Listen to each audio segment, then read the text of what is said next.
Experts के चलूं, उनसे पूछूं कि क्या एक्सपेक्टेशन उनकी है, जो लाइन खींची जा रही है उसको वो कैसे देख रहे हैं। जो कुछ अभी थोड़ी देर में मीटिंग शुरू होने वाली है और जो ही वो मीटिंग के विजुअल्स आए उसको भी जरा प्ले कीजिएगा। लेकिन रहमत, जो फ्रेमवर्क खींचने की कोशिश में कांग्रेस है, क्या उसी को लेकर मीटिंग है या मीटिंग का एजेंडा कुछ और भी होगा? क्योंकि जब इस तरीके की हाई लेवल मीटिंग्स होती है, ऑल पार्टीज मीटिंग्स होती है, तो सरकार का डायरेक्शन होता है, सरकार का सिर्फ वर्ड होता है कि हम ये करने जा रहे हैं, सिर्फ आपको हम बता रहे हैं।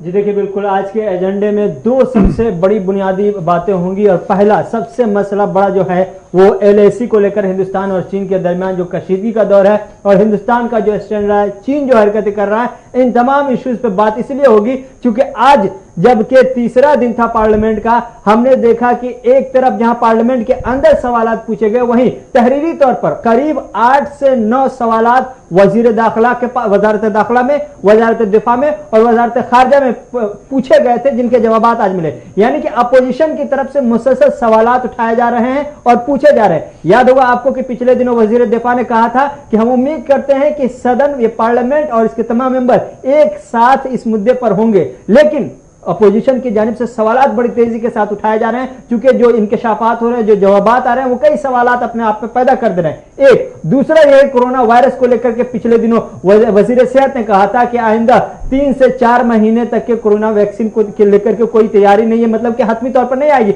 अगले साल के शुरू की बात कही कि कोरोना वैक्सीन हो जाए। लेकिन केसेस जब हम 50 लाख के पार पहुंच चुके हैं, मरने वालों की तादाद 85,000 के पार जा चुकी है, तो ऐसे में क्या कुछ फैसला लिया जाना चाहिए, आगे की हिकमत क्या होनी चाहिए? दो सबसे बड़े मुद्दे होंगे। और तीसरा यह भी होगा कि पार्लियामेंट की कार्रवाई को कैसे सीधे अंदाज में ले चलना है, किस तरह से करना है। तो ये 3 बड़े मुद्दे होंगे। लेकिन सबसे ज्यादा जो अहम है वो LAC को लेकर ही है, हिंदुस्तान और चीन के दरमियान जो कशीदगी है और चीन की जो तैयारी है, उसके जो वीडियोस है, जो इनपुट्स हैं, उन इनपुट्स को देखते हुए बाकायदा तौर पर सरकार सबसे ज्यादा बात करेगी अपोजिशन से कि LAC को लेकर के आप क्या कहते हैं और सरकार क्या करने जा रही है। Right sir, Prafulla Bakshi sir आपके पास आ रहा हूं, चूंकि बड़ा क्लियर होता है जब इस तरीके की हाई प्रोफाइल मीटिंग्स हो और मीटिंग्स से पहले जो सिचुएशन हो वो सबके सामने है, डिप्लॉयमेंट, अरेंजमेंट, प्रोग्राम और पॉलिसी।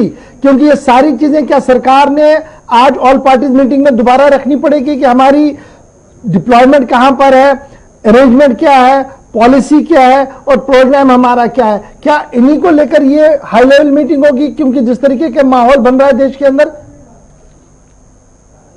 ये ऐसा है, अपनी हाई प्रोफाइल फौज की वो तो ठीक है, सबको पता है क्या है, पर डिप्लॉयमेंट कौन सी फोर्स कहां है, ये बताना बिल्कुल गलत होगा और हमारी सरकार नहीं करेगी। मैं बता रहा हूं आपको, कोई डिप्लॉयमेंट नहीं बताएगा। ये पता है कि हमारी ठीक जगह लगी हुई है एयरफोर्स, ठीक जगह लगी हुई है आर्मी, और सबको पता है हमने इतने हाई ग्राउंड है जो 70 साल में पहली बार हमने चीन के खिलाफ लिए हैं, जिससे चीन एब्सोल्युटली सकपका गया है।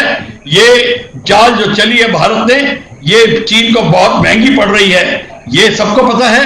इससे आगे नहीं बताना कि हमारा कितने सैनिक कहां है, कौन सी यूनिट कहां है, यह बताने की कोई जरूरत नहीं है। हमारे को यह बताने की जरूरत है कि सैनिक के हौसले बुलंद हैं, सेना के हौसले बुलंद हैं, हमारा पूरा वॉर प्लान तैयार है, हमें कोई किसी चीज की कमी नहीं है। हाँ, अगर किसी चीज की कमी है और वो सोचते हैं कि ये बताने से उसकी पूर्ति हो जाएगी तो जरूर बताइए, पर नहीं उसकी पूर्ति होगी।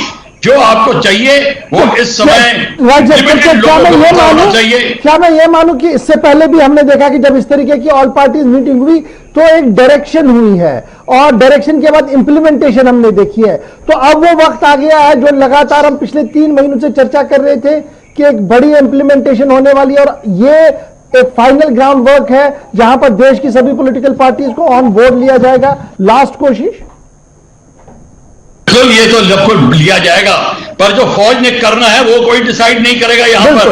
यहां पर सिर्फ पॉलिटिकल पार्टीज अपना सपोर्ट डिसाइड करेंगी। अगर वो देश के लिए फीलिंग्स है तो सपोर्ट करेंगे, अगर उनको अपनी पर ज्यादा इंपॉर्टेंस लेनी है या अपना नाम घुमाना है तो जाबर्दी करेंगे, वो कोई फर्क नहीं पड़ता। और मैं आपको फिर बता दूं, मैंने पहले भी बताया है, कोई पॉलिटिकल पार्टी देश से बड़ी नहीं है, सब अपनी अपनी जगह पे है, उनको अपनी जगह लगा दिया जाएगा। ये सबसे बड़ी बात है। इस समय फौज की बात है और राइट, हम मैं जब आऊंगा फौज की बात कर दोबारा। रहे हैं। कैप्टन अनिल गौर, आपकी नजर में बैठक कितनी महत्वपूर्ण है, नंबर एक। और नंबर दो, जिस तरीके से सवालों का जवाब आया, मेरे हाथ में भी तकरीबन 4 मेंबरों के सवालों का जवाब है। इसमें सरकार ने एक बड़ा क्रिस्टल क्लियर कह दिया है कि विजाविज पाकिस्तान इन्फिल्ट्रेशन अटेम्प्ट्स हुई हैं, विजाविज चाइना कोई इन्फिल्ट्रेशन अटेम्प्ट नहीं है। ये infiltration defence point of view से किसको कहते हैं? देखिए, आज की जो बैठक है सांसदों की, वो इसीलिए है क्योंकि गवर्नमेंट चाहती है कि सांसदों को क्लोज डोर में एक्सप्लेन कर दिया जाए और ये जो पार्लियामेंट में डिबेट होती है उसका ऊपर, उसके अंदर ये जो चाइना और हिंदुस्तान के साथ जो अभी ईस्टर्न लद्दाख में चल रहा है उसकी डिबेट ना हो। क्योंकि वो डिबेट होने से क्या होगा कि जो इंडिया की डिप्लॉयमेंट्स है, जो इंडिया का क्या क्या वो ले रहे हैं स्टेप्स, कदम क्या ले रहे हैं, वो सारे बाहर निकल आएंगे जी। एक दूसरा ये है जो इनके जो कंसर्न्स है, जो सांसदों के कंसर्न्स है, जो पॉलिटिकल पार्टीज के कंसर्न्स है, वो डिफेंस मिनिस्टर, प्राइम मिनिस्टर वगैरह सब वहीं बैठ के जो ये जो क्लोज डोर मीटिंग होगी उसके अंदर तय कर लेंगे। अब रहेगी बात इन्फिल्ट्रेशन की।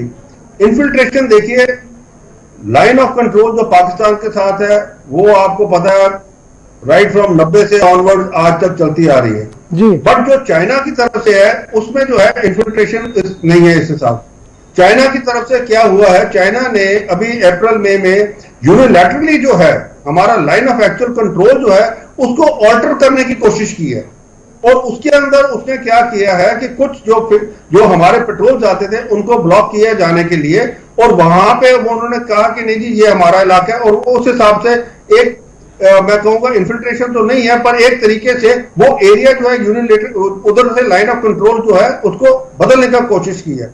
अब पॉइंट ये है कि हिंदुस्तान ने क्या किया है, हिंदुस्तान ने उसके काउंटर में अपनी जो फौजें हैं वहां रखी हैं और साथ में प्रीएम्प्टिव स्ट्राइक करके, प्रीएम्प्टिव जो है जो अपनी ही लाइन ऑफ कंट्रोल के ऊपर जो हमारी पोजीशनें थी, जहां पे हमारे जैसे ये हेलमेट टॉप है, ब्लैक टॉप है, और जो पैंगोंग साउथ स्पैंग लेक के उधर जो रेलवे ब्लॉक वगैरह है उनके ऊपर जाके अपनी चौकियां जमा ली है। तो इन्फिल्ट्रेशन हो रही है, लाइन ऑफ कंट्रोल जो पाकिस्तान की तरफ से है, चाइना की तरफ से इस हिसाब से इन्फिल्ट्रेशन नहीं हो रही। लेकिन हमारे पॉइंट ऑफ व्यू से तो इन्फिल्ट्रेशन है, क्योंकि हम जब कहते हैं हमारा पॉइंट ऑफ व्यू, हमारा परसेप्शन जो है वो फिंगर 8 है, और फिंगर 8 की लाइन को जब आप खींचेंगे तो वो 8-9 किलोमीटर का तो अंदर का। मैं सिर्फ एक पॉइंट की बात करूं, जब आप आगे देखेंगे वहां तो फिर इजीली हो जाएगा ना। वो इन्फिल्ट्रेशन नहीं है, वो unilaterally line of control change करने, लाइन ऑफ एक्चुअल कंट्रोल को चेंज करने के लिए है। क्योंकि देखिए ये जो है बीच का गैप था, फिंगर 8 तक हमारे पेट्रोल आते थे, उनके पेट्रोल भी जो थे वो फिंगर 4 तक आते थे। ये नहीं है कि उनके पेट्रोल नहीं आते थे, आमना सामना जब होता था तो उसमें वो उनको बताते थे, हमारे लोग बताते थे भाई ये इलाका हमारा, आप फिंगर 8 के। राइट सर, मैं आता हूं सर दोबारा आपके पास, मैं आऊंगा।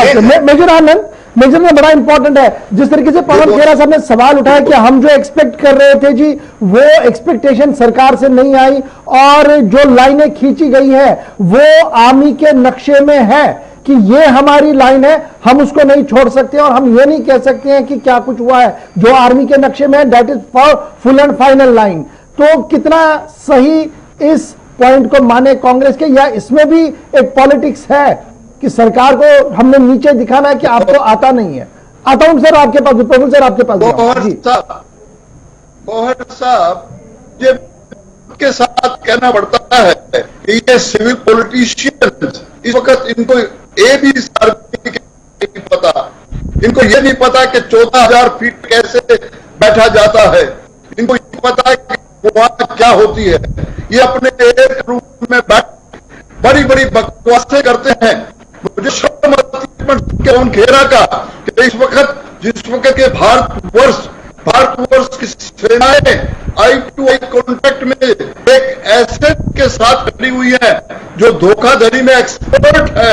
मैं तो उम्मीद करता था कि ये सिविलियन लोग, ये पॉलिटिशियन लोग आज पूरी आर्म फोर्सेस के पीछे एक मत करके, क्या राज्यसभा है क्या वो लोकसभा है, तो भी काम भारतवर्ष की सरकार कर रही है।